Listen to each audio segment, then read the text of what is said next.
Assalamualaikum warahmatullahi wabarakatuh. Di video kali ini kita akan membahas soal-soal LNBK di bahasan tentang literasi sains.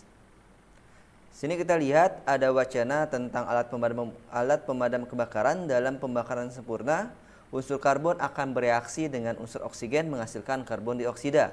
Manakah di antara gas berikut yang diperlukan dalam proses pembakaran? Dalam proses pembakaran maka akan muncul api. Nah, api itu ada 3 unsur, yaitu harus ada unsur panas, kemudian ada gas oksigen, kemudian yang ketiga harus ada bahan bakar. 3 unsur inilah yang disebut sebagai segitiga api.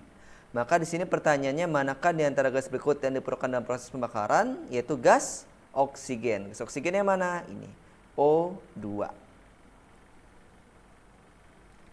Soal selanjutnya masih dengan wacana yang sama. Pada musim kemarau, kita sering mendengar dan melihat berita kebakaran di TV. Petugas pemadam kebakaran selalu menyemprotkan air untuk memadamkan api tersebut.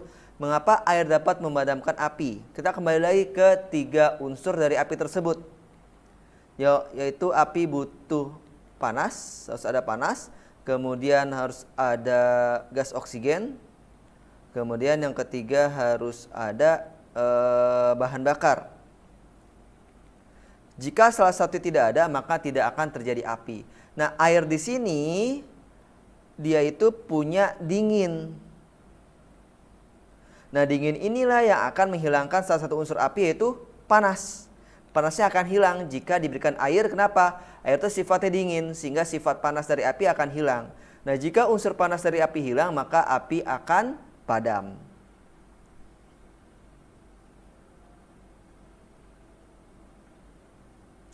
Soal selanjutnya masih berkaitan dengan tentang kebakaran. Instalasi listrik di rumah sebaiknya diperiksa secara berkala. Apabila ada kabel rapuh, sambungan atau stop kontak aus atau tidak rapat, segera gantilah dengan yang baru. Pemakaian kabel yang tidak sesuai dengan peruntukannya menyebabkan terbakarnya lapisan pemungkus kabel.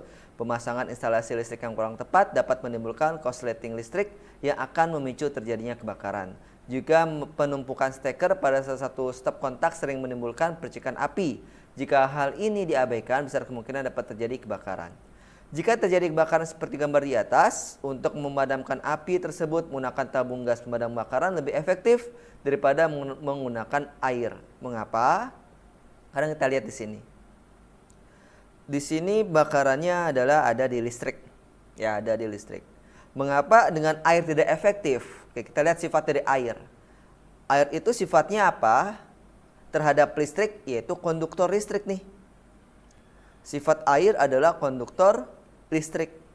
Maka kalau misalnya kebakarannya tersebut terjadi karena listrik, jika kita memadamkan dengan air itu berbahaya. Kenapa?